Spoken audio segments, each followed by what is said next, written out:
صحیح بخاری حدیث نمبر 16۔ آپ صلی اللہ علیہ وآلہ وسلم نے فرمایا کہ 3 حسرتیں ایسی ہیں کہ جس میں یہ پیدا ہو جائیں اس نے ایمان کی مٹھاس کو پا لیا۔ اول یہ کہ اللہ اور اس کا رسول اس کے نزدیک سب سے زیادہ محبوب بن جائے۔ دوسرا یہ کہ وہ کسی انسان سے محض اللہ کی رضا کے لیے محبت رکھے۔ تیسرا یہ کہ وہ کفر میں واپس لوٹنے کو ایسا برا جانے کہ جیسا آگ میں ہاتھ ڈالنے کے برابر۔ صحیح بخاری حدیث نمبر 17۔ آپ صلی اللہ علیہ وآلہ وسلم نے فرمایا کہ انصار سے محبت کرنا ایمان کی نشانی ہے اور انصار سے کینہ کرنا نفاق کی نشانی ہے۔ صحیح بخاری حدیث نمبر 18۔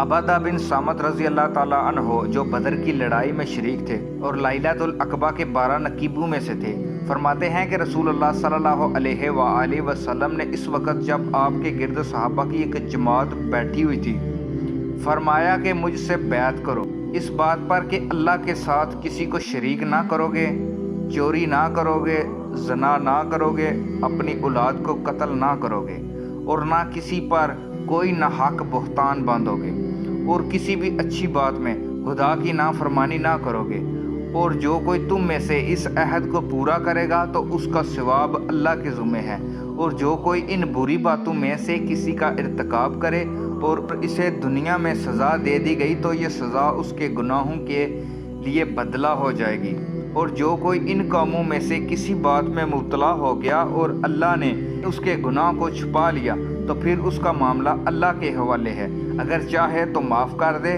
اگر چاہے سزا دے دے۔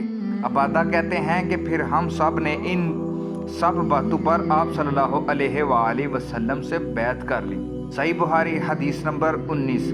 رسول اللہ صلی اللہ علیہ وآلہ وسلم نے فرمایا کہ وہ وقت قریب ہے جب مسلمان کا سب سے عمدہ مال اس کی بکریاں ہوں گی جن کے پیچھے وہ پہاڑوں کی چوٹیوں اور برساتی وادیوں میں اپنے دین کو بچانے کے لیے بھاگ جائے گا۔ صحیح بخاری حدیث نمبر 20۔ رسول اللہ صلی اللہ علیہ وآلہ وسلم لوگوں کو کسی کام کا حکم دیتے تو وہ ایسا ہی کام ہوتا جس کے کرنے کی لوگوں میں طاقت ہوتی۔ اس پر صحابہ نے عرض کیا کہ یا رسول اللہ ہم لوگ تو آپ جیسے نہیں ہیں، آپ تو معصوم ہیں اور آپ کی اللہ پاک نے اگلی پچھلی سب لغزشیں معاف فرما دی ہیں، اس لیے ہمیں اپنے سے کچھ زیادہ عبادت کرنے کا حکم فرمائیے۔ یہ سن کر آپ صلی اللہ علیہ وآلہ وسلم ناراض ہوئے، حتیٰ کہ خفگی آپ صلی اللہ علیہ وآلہ وسلم کے چہرے مبارک سے ظاہر ہونے لگی۔ پھر فرمایا کہ بے شک میں تم سب سے زیادہ اللہ سے ڈرتا ہوں اور تم سب سے زیادہ اسے جانتا ہوں، بس تم مجھ سے بڑھ کر عبادت نہیں کر سکتے۔ صحیح بخاری حدیث نمبر 21۔ آپ صلی اللہ علیہ وآلہ وسلم نے فرمایا کہ جس شخص میں یہ 3 باتیں ہوں گی وہ ایمان کا مزہ پا لے گا۔ ایک یہ کہ وہ شخص جسے اللہ اور اس کا رسول ان کے ماسوا سے زیادہ عزیز ہو، اور دوسرا یہ کہ وہ کسی بندے سے محض اللہ کی رضا کے لیے محبت کرے۔ تیسری بات یہ کہ جسے اللہ نے کفر سے نجات دی ہو پھر دوبارہ کفر اختیار کرنے کو وہ ایسا برا سمجھے جیسا کہ آگ میں گر جانے کو برا جانتا ہے۔ صحیح بخاری حدیث نمبر 22۔ آپ صلی اللہ علیہ وآلہ وسلم نے فرمایا کہ جب جنتی جنت میں اور دوزخی دوزخ میں داخل ہو جائیں گے، اللہ پاک فرمائے گا کہ جس کے دل میں رائی کے دانے کے برابر بھی ایمان ہو اس کو بھی دوزخ سے نکال لو۔ تب ایسے لوگ دوزخ سے نکال لیے جائیں گے اور وہ جل کر کوئلے کی طرح سیاہ ہو چکے ہوں گے، پھر زندگی کی نہر میں یا بارش کے پانی میں ڈالے جائیں گے۔ اس وقت وہ دانے کی طرح اگ آئیں گے جس طرح ندی کے کنارے دانے اگ آتے ہیں۔ کیا تم نے نہیں دیکھا کہ دانہ زردی مائل پیچ تر پیچ نکلتا ہے؟